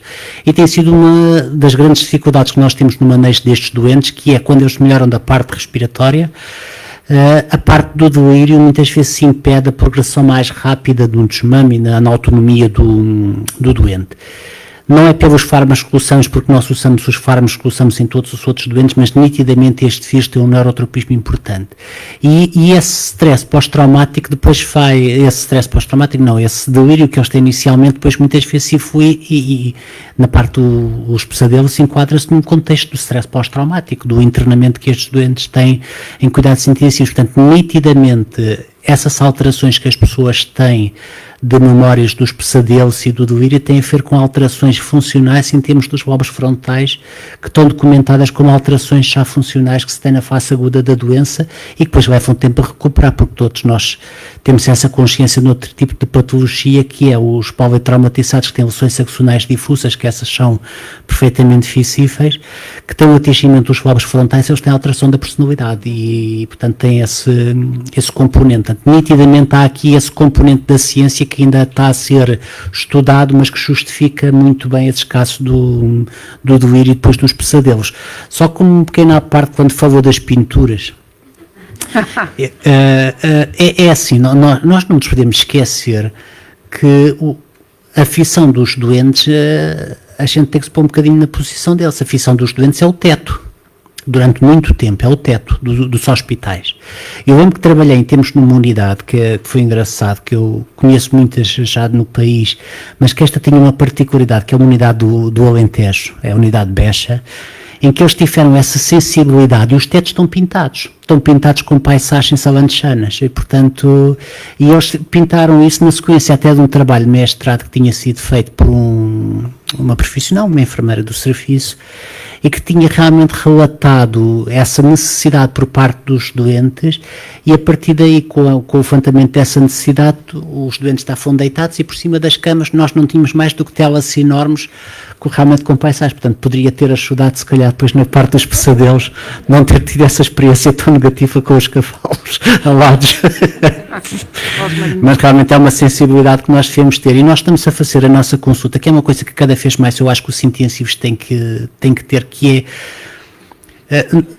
Eu conheço muitos colegas e nós muitas vezes quando fomos para intensivos somos muito ligados à parte da técnica em si, do procedimento e depois da rotação, o doente que pouco comunica connosco e cada vez mais eu acho que a gente tem que abrir a nossa sensibilidade de ter a percepção daquilo que nós fazemos, que a repercussão é que tem na vida dos doentes e na qualidade da vida dos doentes. Portanto, cada vez mais eu defendo que num serviço de medicina intensiva a sua prática com o doente não termina no momento da transferência do doente. E nós temos que ter um acompanhamento a posteriori. Não só porque eu acho que temos a obrigação de tudo o que é efeito adverso que acontece nos intensivos, nós certificarmos que de alguma forma não foi ficado esquecido e que é resolvido, e nomeadamente eu falo nisso que nós contactamos com muitos doentes que vão para hospitais distritais, coisas tão simples como versões de plexos que secundárias a acidentes e que depois vão para hospitais que não têm especialidade de cirurgia plástica, outras especialidades estão mais sensibilizadas para isso, e que se não formos nós a fazer um novo reaproximamento do doente, da patologia, ao Sistema Nacional de Saúde, vão ficar com uma qualidade de vida afetada por um procedimento que muitas vezes é simples a gente novamente reaproximá-lo, mas principalmente é fundamental nós temos a percepção de pequenas coisas que nós fazemos no nosso dia-a-dia que podemos mudar para melhorar a qualidade de vida. Eu lembro que quando nós começámos a fazer a nossa consulta de follow-up dos doentes, uma das coisas que eles se queixavam era das picadas dos dedos por causa de ver as glicémias. Nós automaticamente deixámos de fazer picadas nos doentes e os doentes estão todos com um sistema invasivo e fazemos por colheita do sangue, através de torneira que o doente não, ou seja, não há necessidade de provocar uma anóxia ao doente quando nós temos a alternativa, mas isso só se consegue se a gente realmente aferir a nossa prática clínica, que é uma coisa que eu acho que é fundamental. Muitas vezes quando nós conhecemos colegas que têm anos de prática clínica e que nos argumentam a sua credibilidade pelo SANS, eu costumo dizer que a gente só tem credibilidade pelo SANS se esses anos tiverem maturação e forem pensados e forem sujeitos a crítica, porque a gente pode estar 50 anos a fazer o mesmo ato, se for um ato errado, não é isso que nos dá mais experiência. Portanto, essa aferição da nossa qualidade da prestação de serviço e estes contactos que a gente tem com as pessoas que passaram pelos nossos serviços e as experiências que tiveram são fundamentais para nós podermos melhorar a nossa prática clínica. Mas pronto, espero ter respondido à sua questão sobre os do Íris. Queria perguntar se há alguma questão. São quase 7h30, 5 minutos, se não me levarem mal, mas acho que alguns até me levam a bem eu não deixar estender muito o tempo, mas também faço isto porque eu acho que cada uma das comunicações, aquilo que foi dito, foi tão eloquente, foi tão abrangente, que nos faz pensar, que nos atravessa, que nos interpela e que nos faz pensar. Mas pode haver alguma questão. Eu, de qualquer das formas, tinha uma questão aqui para o Padre Miguel, para o Padre Dr. Miguel, para o Padre Professor Dr. Miguel. Tem a ver com o absurdo sem sentido potencia o sofrimento. E uma das questões que o Padre Miguel aborda aqui é isso, é exatamente o sentido. Aliás, cita o Viktor e Frankl, que é um lendário psiquiatra que sobreviveu a quatro campos de concentração e que diz isso mesmo: aqueles que sobreviveram eram aqueles que davam um sentido ao seu sofrimento. E gostava também depois do relato que fez, de perceber também de que forma no concreto é que foi conseguindo, não é? Porque eu acho que é um gerúndio que foi conseguindo dar sentido às suas fases de sofrimento.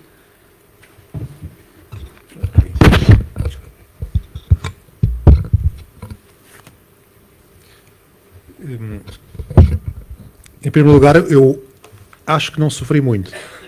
A sério, não estou a... Sofri só com... Pois, a família é capaz de... Não, estou convencido que a família sofreu bastante mais do que eu, e eu não... Tanto que eu dizia, quando já estava melhor, bom, já estou pronto para outra. E eles diziam, nós é que não... Disseram nisto, nós é que não estamos prontos para outra. Mas não... Ou seja, vão passando os dias, e além de mais, deixei-me também fazer uma coisa que é levar... nesse aspecto, eu sou um bocadinho diferente do pai. Não, estou a brincar. Quando eu estava internado, quando estava internado, disse, então quanto tempo é que eu tenho que ficar aqui? Eu não pensava nisso. Quando estiver bom, vou-me embora, acabou-se. Só no último 2 dias é que já não sei muita graça. Mas pronto, porque aí já sentia que estava... Mas até lá, quando é que eu vou embora? Eu acho que não fazia... Às vezes fazia essa pergunta, a Tradebel lembra-se, mas não estava com aquela coisa de sair, não. Eu acho que isso é uma coisa importante também, que aceitar, procurar. Eu não fiz assim um especial esforço para que isso acontecer. Depois, a Tradebel disse uma coisa que eu achei graça lá. Eu gostava-me de rezar. Eu sou padre e gostava imenso de rezar. Bem, habitualmente custa-me rezar. Muitas vezes custa-me rezar. As pessoas pensam que é fácil rezar, mas a mim, muitas vezes... Hoje, por exemplo, tive meia hora à frente do sacrário e eu acho que 10 minutos passei pelas brasas. porque eu tinha dormido muito mal, porque ontem estive a pregar até às 11h30 da noite quase, e portanto tinha dormido, eu acordei às 6h30 da manhã, estava cheio de sono, tentei estar acordado, rezei por todos, mas também, e às vezes custa, não sai nada, mas rezo na mesma. E quando estive também lá, gostava-me, por isso também daí que o olhar para Nossa Senhora e olhar para o crucifixo me tenha ajudado tanto, porque eu, às vezes a oração também penso que eu olhava para ali e Nosso Senhor penso que estava a tentar cuidar de mim, olhava, portanto ia dando esse sentido através de... Isso para mim tinha sentido, quando falou do Viktor Frankl a propósito dessa citação, e eu li precisamente esse livro agora há pouco tempo, li esse livro e gostei, era um livro que eu tinha desejo de ler há muitos anos, e agora por uma circunstância veio ter às minhas mãos e gostei imenso pelo pai que me ofereceu, e gostei imenso desse livro, realmente ele não era um escritor cristão, era um judeu, gostei imenso desse livro e realmente dar um sentido, mas eu sabia, eu não sei... Agora dizer o nome.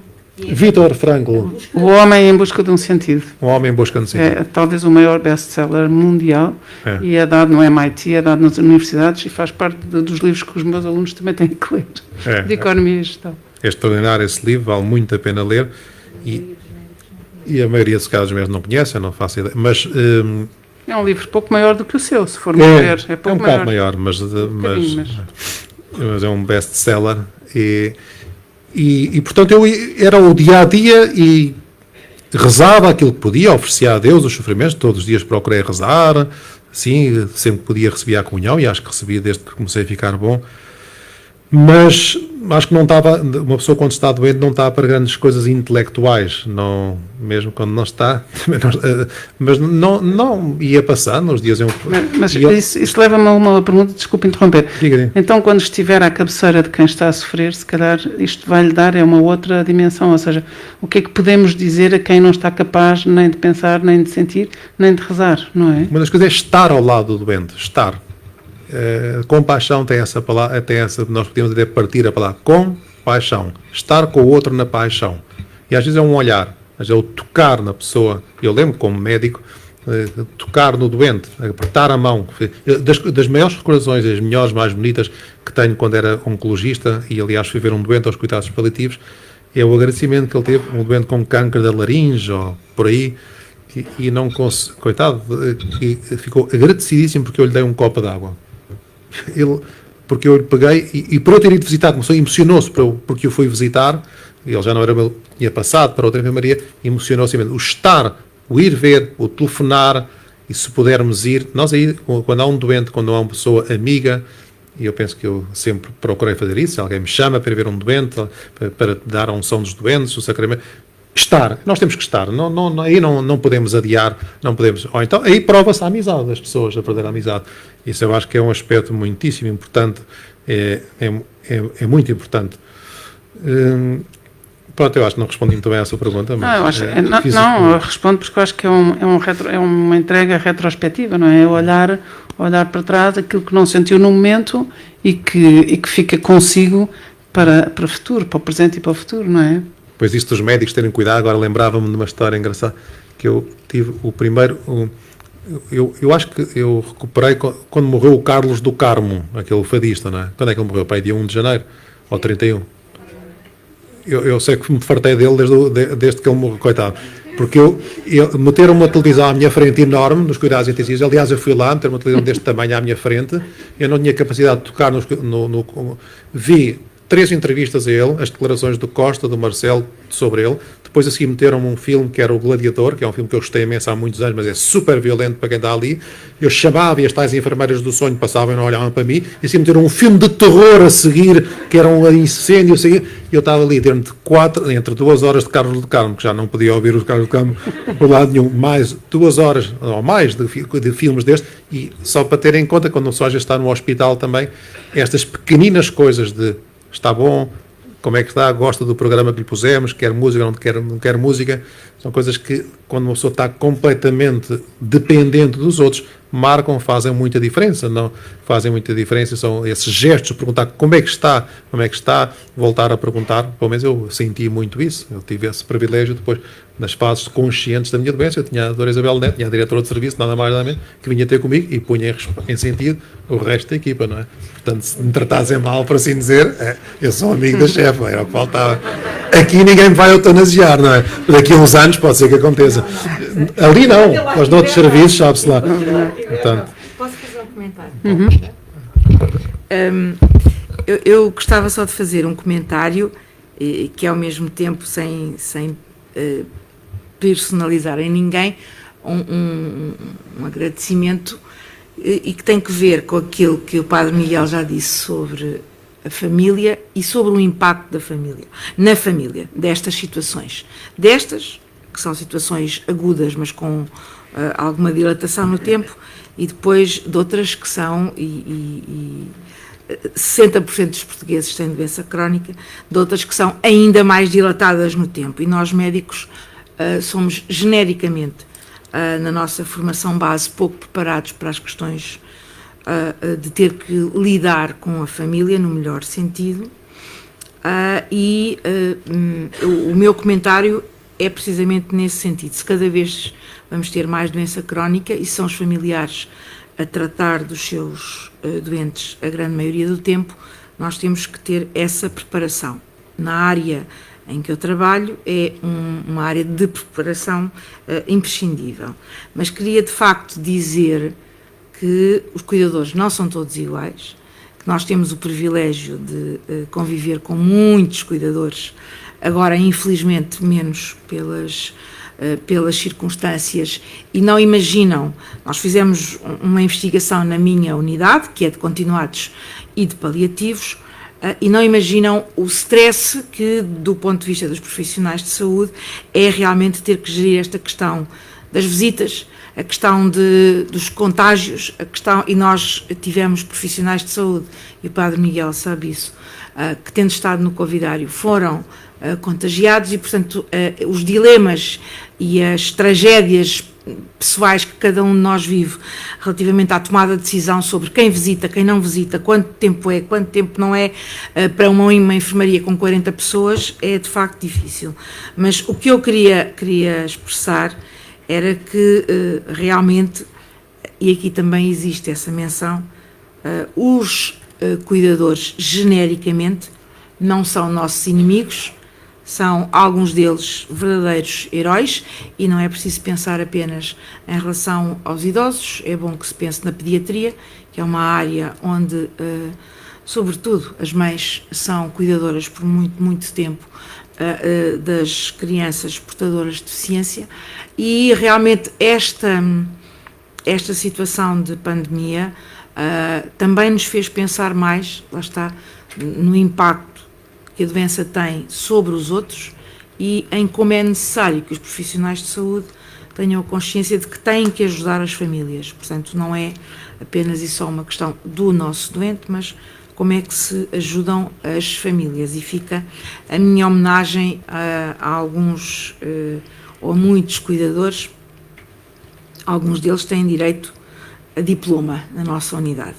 E, portanto, é para nós um privilégio poder estar com pessoas assim, que também nos ensinam muita coisa sobre perseverança, sobre serenidade, sobre fortaleza, porque não se pense, como muitas vezes se pensa, que em relação às pessoas de fé isto cai do céu. Eu costumo dizer que o Espírito Santo tem muito que fazer, muito mais do que aquilo que a gente possa pensar, e portanto ser sereno, ser corajoso, isso dá muito trabalho, mas era esta homenagem que eu queria aqui fazer aos cuidadores também.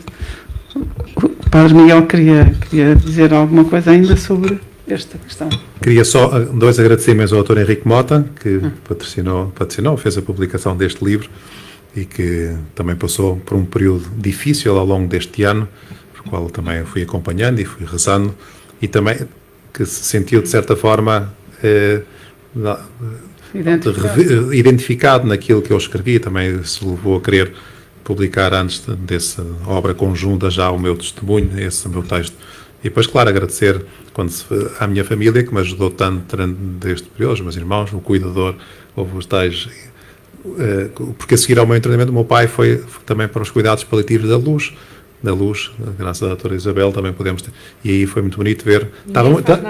Estava muito bem em São José, como sabe, mas pronto, mas foram fases diferentes. Na fase da reabilitação foi para Nós trouxemos, o Ricardo está cá, um colega meu foi na ambulância e como que resgatámos o pai de São José, combinando, e levámo para o Hospital da Luz.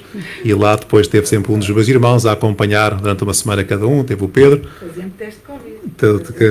isso mesmo, o Luís e o Francisco estiveram lá e foram também uma boa ajuda. Depois a mãe, claro, sempre na retaguarda, e os outros manos, e a Terezinha, o Tiago, também te fizeste alguma coisa, mas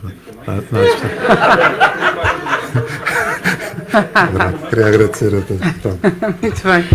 É pena porque há muita coisa que foi dita aqui que depois apetece, nomeadamente este estar, não é? Aquilo que o Padre Miguel disse, que às vezes é só estar, e se há alguém que percebe isso são os médicos que aqui estão deste lado e todas as pessoas que estão desse, e por isso eu também agradecia a todos, mas pensando assim, agradecer a cada um.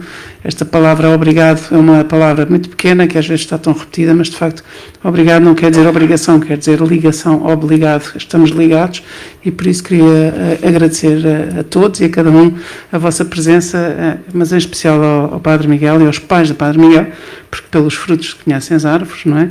E por isso, e aos irmãos também, que são os ramos dessa árvore. Queria agradecer de facto este testemunho, porque acho que isto vai ajudar muitas pessoas, muitas pessoas, não só pela identificação, como por caminhos que se abrem aqui e que de facto são verdadeiramente iluminantes, e por isso queria agradecer. Esqueci-me de tirar a máscara, mas também já estamos todos no mesmo barco, como se costuma dizer. Muito obrigada a todos, obrigada à doutora Teresa Souto Moura, que tem a sua filha de Francisca, que faz 7 anos, já espera que chegue a casa. Obrigada ao doutor Luís Bento e à doutora Isabela, a quem devemos tanto, e ao Padre Miguel.